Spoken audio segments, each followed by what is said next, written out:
Shalom, shalom, peuple de Dieu, que le nom de l'Éternel soit glorifié, que le nom de l'Éternel soit magnifié. Merci énormément pour ta bénédiction, du fait que tu m'aies encore une fois de plus m'accorder la grâce d'accéder à ton esprit, d'accéder à ta maison, d'accéder à ton bureau, d'accéder à ton véhicule, d'accéder à n'importe où tu es, n'importe où tu me suivras. Ta présence dans cette série d'émissions est une bénédiction pour moi et pour mon ministère. Je me réjouis de savoir que j'ai contribué à la transformation d'une vie quelque part. Et aujourd'hui encore, nous allons apprendre un secret. La Bible nous a dit que grâce aux entrailles de la miséricorde, nous avons été visités d'en haut par le soleil levant pour éclairer ceux qui étaient assis dans le ténèbre. Que le Seigneur éclaire tes ténèbres aujourd'hui. Et que le Seigneur te retire de l'ombre de la mort derrière lequel ta vie pouvait se retrouver à cause de la révélation de la parole de Dieu.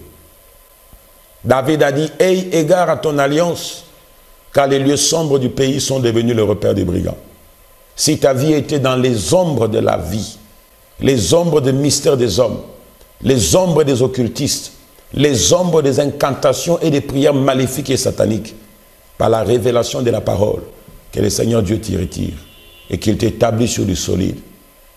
Merci Saint-Esprit pour ta grâce. Merci Saint-Esprit pour ta présence. Que l'honneur te revienne.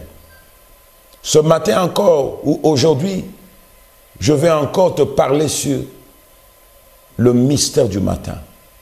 Le secret d'un vainqueur que tu dois connaître. Qu'est-ce qui est caché derrière le fait que quand tu te réveilles le matin, tu dois prier? Et qu'est-ce qui se passe lorsque tu pries aux premières heures du matin, lorsque tu précèdes l'aurore? Dans les livres de Michée, chapitre 2, nous dit ceci: malheur à ceux qui méditent l'iniquité. Malheur à ceux qui méditent l'iniquité et qui forgent le mal sur leur couche. Là, nous voyons des hommes qui sont sur leur couche aux heures de la nuit, mais sur leur couche, pendant qu'ils sont couchés, ils sont en train de méditer les mal. Et la Bible dit, au point du jour, c'est-à-dire le matin, dès que le jour se lève, ils l'exécutent. Parce qu'ils disent, ils sont au pouvoir de leurs mains. Des malheurs à ces hommes-là, qui forgent le mal sur leur couche au point du jour, ils les exécutent quand ils ont le pouvoir en main. Quand ils ont le pouvoir en main. L'incubation du mal a été faite la nuit.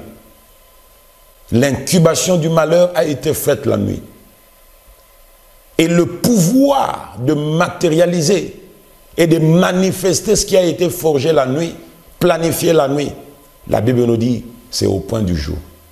Voilà pourquoi, lorsque tu restes constamment dans ton lit, après que le soleil se soit levé, les oiseaux aient déjà chanté, les coqs aient déjà chanté, et tu te retrouves, tu es toujours dans ton lit.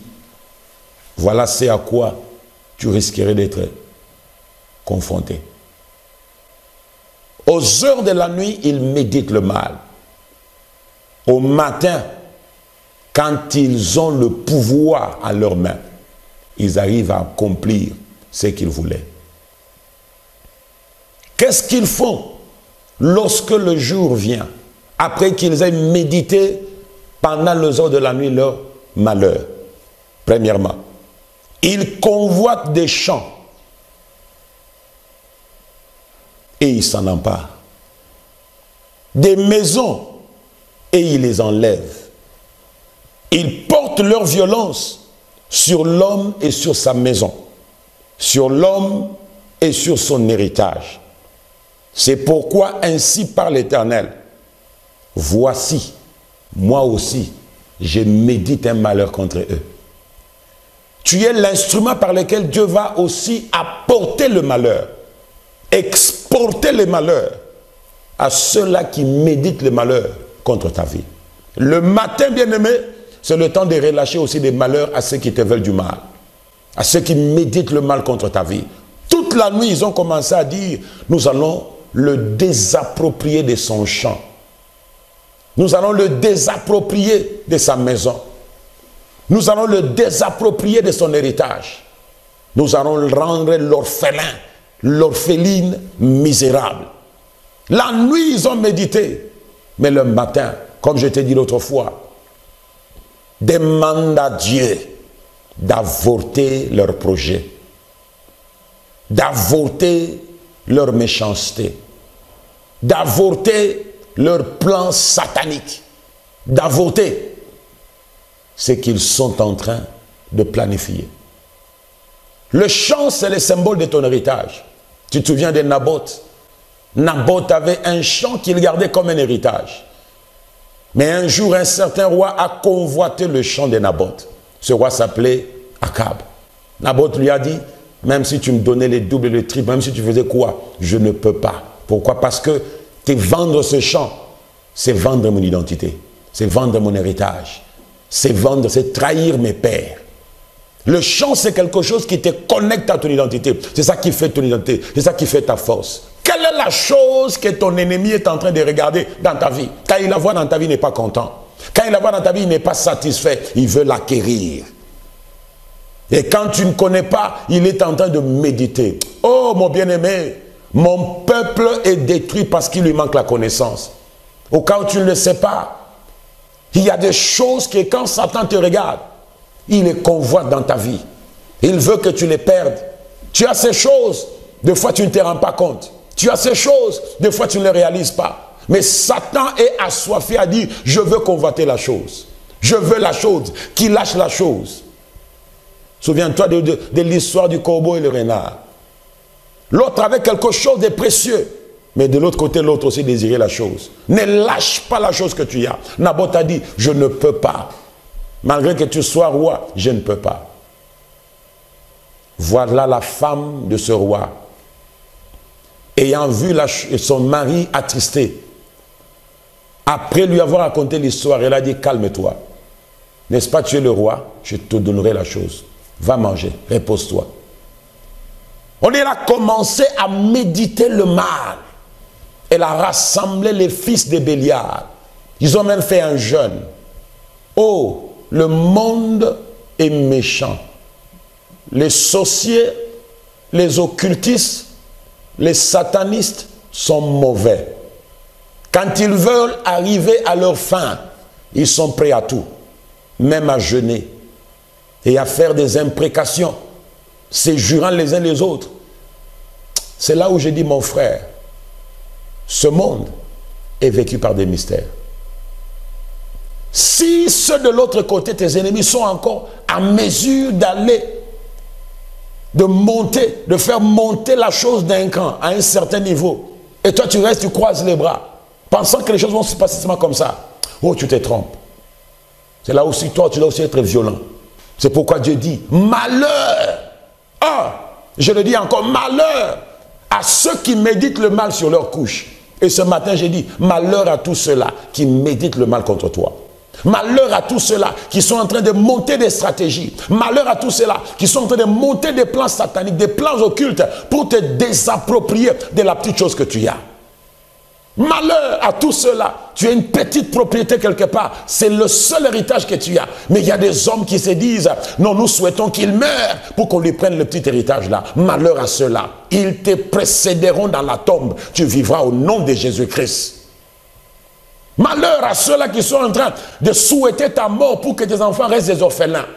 Malheur à ceux-là qui sont aussi dans un lieu obscur, dans un monde occulte, en train d'appeler ton nom, d'appeler ton esprit, que son âme apparaisse, qu'on le poignarde, qu'il meure, et qu'on prenne son véhicule, qu'on prenne ses richesses, qu'on prenne ce qu'il a. Et pire encore, ce ne sont pas des pauvres, des gens comme ça. Ce sont des gens qui ont toujours quelque chose. Mais ils veulent toujours amasser sur ce qu'ils ont. Akab avait beaucoup de moyens. Mais il est allé seulement convoiter le petit terrain, la petite portion de terre qu'on avait donnée aux pauvres. Naboth. Je dis, tu ne mourras pas comme Naboth. Tu vivras. Jézabel a pris des hommes. Il les a fait jurer. Et ils sont venus témoigner contre Naboth, disant qu'il a profané le nom de Dieu. Dieu dit, ceux-là qui convoitaient les champs ont fini par tuer Naboth. Ils lui ont pris son champ. Mais le matin, c'est le temps d'avorter de telles choses, d'avorter de tels projets. Comme tu ne connais pas qu'est-ce que le monde spirituel, le monde maléfique est en train de planifier contre toi, très tôt le matin quand tu te réveilles, dis, ô Éternel, ceux-là qui se disent que le matin c'est leur temps de pouvoir, leur temps d'autorité, pour accomplir leur dessein satanique. Éternel, je déjoue leur complot, je déjoue et je vais démystifier leur réunion. Isaïe nous a dit, pareille chose n'arrivera pas. Pareille chose ne s'accomplira pas. Refuse à ce que pareille situation, pareille réalisation, pareille réalité ne puisse s'accomplir dans ta vie. Satan a vu Adam et Ève dans le champ dans lequel Dieu les avait placés. Satan n'a pas aimé. Il a dit non, je dois les sortir de ce champ-là. Parce qu'aussi longtemps qu'ils sont dans ce champ-là, ils seront invincibles, ils seront invisibles, ils seront intouchables, ils seront des dieux, comme Elohim. Et Satan a convoité le champ. Il est venu les séduire pour les en chasser du champ. Aujourd'hui, je lève ma main vers toi et j'ai pris toute incubation satanique, toute planification démoniaque, toute puissance maléfique qui est en train de faire des réunions pour te faire un coup spirituel dans le but de te déloger de ton domaine d'autorité, de ta position d'autorité, te voler l'onction qui est sur ton front, te voler la couronne qui est sur ta tête, te voler la gloire de Dieu dans ton esprit. Je maudis cet esprit-là. Et je prie que par les mystères du matin, que Dieu te réveille, que Dieu te veille également et qu'il te donne la force de transcender, qu'il te donne la force de surmonter, qu'il te donne la force d'imposer ton autorité. Tu ne quitteras pas ce champ-là. Tu ne perdras pas ce champ-là. De la même manière que Jésus a vaincu dans les champs de Gethsemane, je te dis que le Seigneur Dieu te restaure aussi ton autorité. Qu'il écrase la tête de ce serpent-là qui est en train de ramper dans le champ de ta vie, qui est en train de ramper dans le champ de ton mariage, qu'il écrase la tête de ce serpent-là qui est en train de ramper dans le champ de tes affaires, qu'il écrase la tête de ce serpent-là qui est en train de ramper dans le champ de ta destinée. Que Elohim intervienne dans ta vie, que Elohim intervienne dans ta situation. Mais il faut que tu te lèves le matin. C'est pourquoi quand tu comprends de telles choses, de telles révélations, même quand il fait froid, mon frère, tu es motivé. S'il y a une chose qui me motive à quitter mon lit aux premières heures du matin, quand même le sommeil est très succulent, merveilleux, ce sont des choses comme ça. Parce que tu ne connais pas. Satan est occupé. Il ne connaît pas les vacances. Il ne connaît pas qu'est-ce que c'est aller à la plage, se reposer. Il ne connaît pas qu'est-ce que c'est aller faire le bronzage sur une plage quelconque. Il ne connaît pas qu'est-ce que c'est la cessation des hostilités. Il ne connaît pas qu'est-ce que c'est les négociations. Il ne connaît pas qu'est-ce que c'est faire la paix. Il est mauvais. Et comme il est mauvais, il est préoccupé à vouloir toujours te faire du mal. Mon bien-aimé, il est occupé à chercher à te surprendre.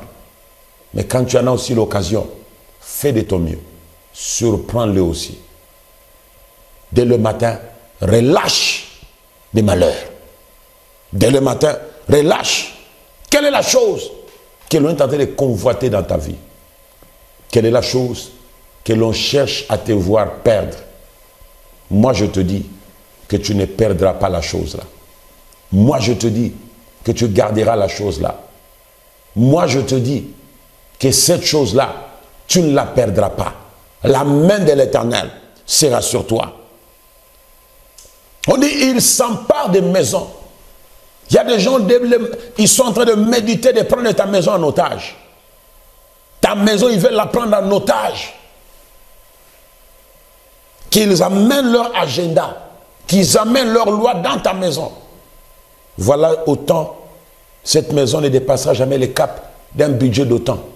D'un budget d'autant. Voilà ce qu'ils verront dans cette maison. Voilà jusqu'où ils arriveront. Voilà les enfants ne pourront jamais aller à tel niveau d'études. Les enfants ne pourront jamais étudier dans tel genre d'école. Ils imposent. C'est le matin que tu dis, Seigneur, relâche les malheurs. Malheur à ceux-là qui m'ont dit, malheur à ceux-là qui méditent l'iniquité. L'iniquité, c'est un esprit. Un jour, l'homme de Dieu a vu une vision. On dit, il a vu une masse de plomb s'élever dans le livre de Zacharie. Quand la masse s'est élevée, dans un panier, il y a un esprit qui était en train de sortir sous l'image d'une femme. Et il a demandé, c'est quoi? L'esprit lui dit, l'esprit que tu vois là, c'est ça qu'on appelle l'esprit qu'on appelle l'iniquité. À peine qu'on lui a dit ça, le plomb a refermé le panier. Qu'on peut dire que non, enferme cet esprit-là, ne le laisse pas sortir. Oh, bien aimé, l'esprit d'iniquité, c'est un esprit qu'il faut apprendre à enfermer. Dès le matin, ne le laisse pas lever sa tête. Ne le laisse pas sortir. Enferme-le. Emprisonne-le par des paroles qui sortent de ta bouche. David a dit très tôt le matin, l'Éternel éradiquera le méchant, les pratiquants de l'iniquité dans le pays. Très tôt le matin, il a dit ça. L'Éternel exercera son jugement. Il va éradiquer tous ceux qui commettent l'iniquité. C'est le matin que Dieu te donne la force. C'est le matin que Dieu te donne la capacité. C'est le matin que Dieu te donne la possibilité d'éradiquer les malheurs, d'éradiquer la force de l'iniquité. Qu'est-ce que le monde des ténèbres serait en train de planifier contre toi? Qu'est-ce que les méchants seraient en train de programmer contre ta vie? Le matin, tu te réveilles, tu commences à déprogrammer. Le matin, tu te réveilles, tu commences à annuler. Le matin, tu te réveilles, tu commences à effacer toute écriture qui a pu avoir été écrite pendant les heures de la nuit. Et tu dis, Seigneur, ce qu'on a écrit contre moi ne va pas arriver. Ce qu'on a dit contre moi ne va pas arriver. Ma vie à moi ne sera pas prisonnière des paroles des hommes. Ma vie à moi n'est pas dans la bouche de mon ennemi, ni de mon adversaire. Ce n'est pas ce que mon ennemi est en train de dire qui va s'accomplir dans ma vie. Puisque j'ai aussi la bouche, je vais proclamer. Sur ce, je te dis, qu'on te prenne tout dans la vie, même si on peut te crever les yeux, mais si tu peux encore avoir une grande bouche, utilise-la. Parle, commande le matin, ouvre ta bouche, intime des ordres, et le Seigneur le fera pour toi. N'est-ce pas, Dieu a dit, ouvre grandement ta bouche. Et qu'est-ce que je fais? Je la remplirai des paroles. La tragédie et les malheurs de beaucoup d'enfants de Dieu, c'est parce qu'ils ne savent pas parler. Ils ne savent pas parler. Et quand je parle de parler, je ne te demande pas de parler n'importe quoi. Parle la parole. Dévore la parole. De sorte que quand tu ouvres ta bouche, que l'on sente que la parole est en train de sortir pour s'adresser aux situations et aux événements qui sont contraires à ta vie. J'ai dit toujours, ce que tu n'as pas aimé avec tes yeux, en le regardant, tes yeux les a regardés, à regarder la chose ou la situation, les yeux ne l'ont pas aimé. La bouche doit corriger. L'injustice que tu vois dans ta famille, l'injustice que tu vois dans ton mariage, l'injustice que tu vois dans ton travail, dans ton lieu de travail, dans ton bureau, si tes yeux ne l'ont pas aimé, corrige ça avec la bouche. Quand ça? Aux premières heures du matin. Tu dis, aujourd'hui, je me dirige à mon lieu de travail. Tout fauteur de troubles, tout celui qui vient créer la zizanie dans mon bureau, tout celui qui vient créer des problèmes, les incompréhensions avec mon chef éternel, je l'éradique de mon chemin. Je relâche l'esprit de confusion. Et par sur quoi je relâche aussi un malheur. Quel est l'homme qui veut te voir limogé? Quel est l'homme qui est en train de donner des mauvais rapports contre toi? C'est le matin que tu l'anéantis. Car le matin, selon Job, il nous donne la force d'abattre, de fragiliser les bras qui s'étaient levés contre toi. Y a-t-il un bras qui est sur ta tête? Y a-t-il un bras qui est en train de t'enfoncer? Y a-t-il un bras occulte, une main noire, un bras noir qui est en train de t'opprimer, qui ne veut pas que tu montes? Même quand les listes de promotion viennent, même quand les listes d'affectation viennent, ton nom jamais ne figure. C'est le matin, avant d'aller au bureau, que tu dois apprendre à parler. Tu dois apprendre à programmer ta journée. Ne sors jamais ta maison précipitamment comme un homme qui est déjà en retard. Tu commences à faire les choses à la hâte. Ce n'est jamais bien. Prends ton temps. Réveille-toi pendant que tout le monde dort. Tu sais, aux heures de la nuit, il y a un esprit qui endort tout le monde. Mais si tu peux être éveillé pendant ces heures-là, vers les 4 heures, les 3 heures du matin, les 5 heures du matin, à mesure de parler, mon bien-aimé, tu seras un homme différent. J'ai constaté une chose. Même les grandes décisions dans des pays se prennent souvent la nuit. Au petit matin, on apprend seulement la promulgation de tels décrets, la promulgation de telles lois. Ces choses ont été décidées la nuit. La révocation, la nomination se fait toujours aux heures de la nuit. Il reste tard, il travaille. Et au matin, la chose est connue aux oreilles de tout le public. Toi aussi, tu peux promulguer des lois le matin. Toi aussi, tu peux avorter des lois qui ont pu avoir été décidées sur ta vie.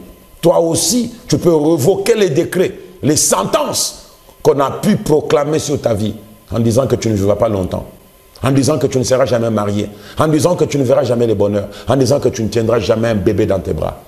Tu peux révoquer cela très tôt le matin. Dis Seigneur, c'est ta parole qui me dit, malheur à ceux-là qui méditent l'iniquité, malheur à ceux-là qui sont sur leur couche en train de planifier le mal pour qu'au matin, au point du jour, parce qu'ils disent que non, c'est en leur pouvoir, c'est le moment qui leur donne le pouvoir. Tu as constaté cela, si tu as bien vu ce verset-là. On dit quand c'est à leur pouvoir, ne sous-estime pas le matin. Le matin donne le pouvoir, et aux ennemis et à toi. Si tu ne saisis pas le pouvoir que le matin te donne, ton ennemi saisira le même pouvoir pour te faire du mal.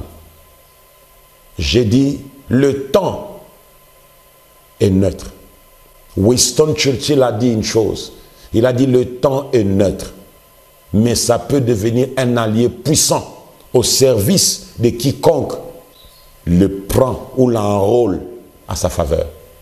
Winston Churchill était un homme puissant, un général britannique, un premier ministre qui a su comprendre les choses pour amener les troupes de son pays vers la victoire.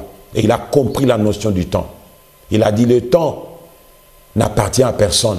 Il est neutre, mais il ne peut servir des intérêts que de la personne qui a compris comment l'utiliser et comment en faire un allié. Aujourd'hui, je te demande de profiter de ce temps où tu es censé quitter ton lit, te diriger à ton lieu de culte.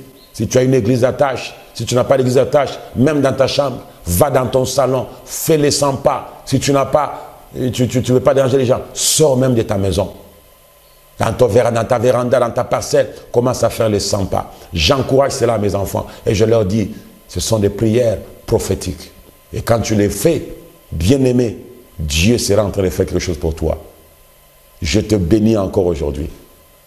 J'ai béni ta vie encore aujourd'hui. J'ai béni encore ta maison aujourd'hui. J'ai béni encore ton esprit aujourd'hui. Parce que je sais que ce que je suis en train de te dire ne te laissera pas de marbre. Quelque chose se fera. Quelque chose arrivera.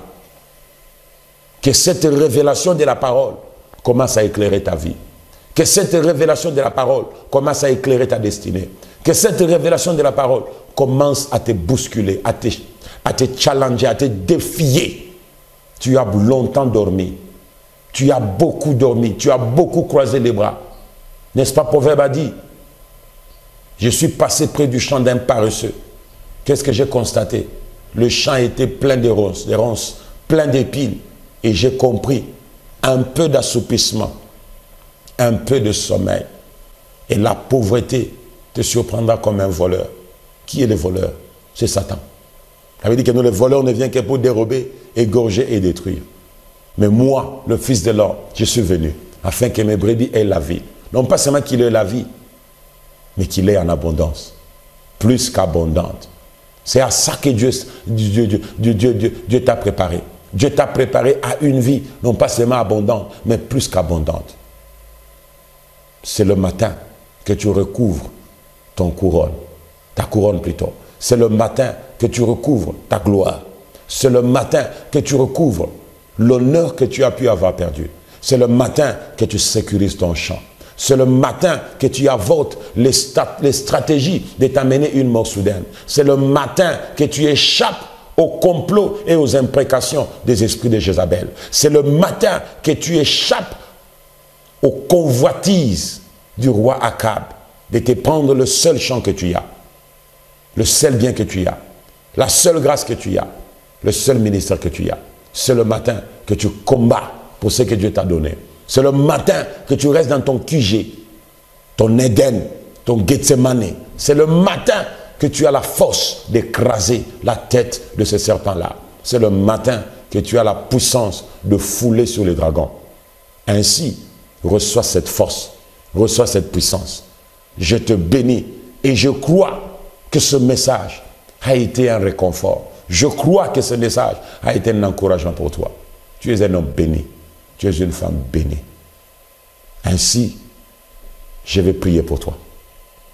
Éternel, je te demande d'étendre ta main dans la vie de mon bien-aimé et de lui révéler les vérités profondes qui sont cachées dans la révélation de cette parole qu'il vient d'écouter. Chaque fois que tu nous ouvres les yeux, tu nous donnes ta révélation éternelle, c'est pour nous rendre encore très forts, pour nous rendre encore très puissants. Aujourd'hui, mon Père, que tu rendes ma soeur, que tu rendes mon frère puissant à cause de ce qu'il connaît. Que Dieu t'enveloppe dans son sang, qu'il préserve ta journée, qu'il préserve tes nuits et qu'il te défende. Tu sortiras et tu reviendras. Aucun malheur ne va t'atteindre sur ton chemin. Aucun fléau ne s'approchera de ta maison. Tes enfants seront couverts. Ton mariage sera béni. Tu seras une vigne fertile. Tes fils ne tomberont pas avant leur temps. Tu ne vivras pas pour enterrer tes enfants, mais tu vivras tellement longtemps pour que tes enfants t'enterrent dans ta vieillesse. Voici ce que nous avons entendu. Voici ce à quoi nous avons cru, a dit la parole. Tu es béni au nom puissant de Jésus-Christ. Amen. Voilà. Moi, c'est l'apôtre Patrick Yave de l'armée des vainqueurs. Je suis ravi d'avoir passé ce temps avec toi. Et je t'invite encore à mon prochain rendez-vous avec toi pour un autre secret. Mais dans l'entretemps, si tu veux te procurer de nos messages vidéo ou de nos messages audio, nous avons une médiathèque très riche. Passe à notre siège sur l'avenue Kapolowe au numéro 8024 au quartier Golf. Nous sommes derrière l'avenue Mpanda, aux côtés du cercle hippique ou le cercle Le Centaure. Nous prions tout le mercredi et le vendredi, de 16h30 à 18h30. Et tous les dimanches, nous sommes là à partir de 7h45 pour un culte d'adoration, de prière prophétique, de feu et de liberté. Aucun jour, nous sommes dans la présence de Dieu pour entrer le même. Viens, je t'invite au carrefour de la révolution. Et je crois que ta vie ne restera jamais la même. Tu veux me contacter? Mes coordonnées seront inscrites au bas de l'écran. Tu veux me faire un email? J'apprécierai. Et je garderai contact avec toi. Jusqu'à ce que je te revoie encore la prochaine fois. Reste béni et que mon Dieu te bénisse abondamment. Te garde à l'ombre de ses ailes et qui te couvre dans son sang précieux. Au nom puissant de Jésus-Christ. Amen. Shalom.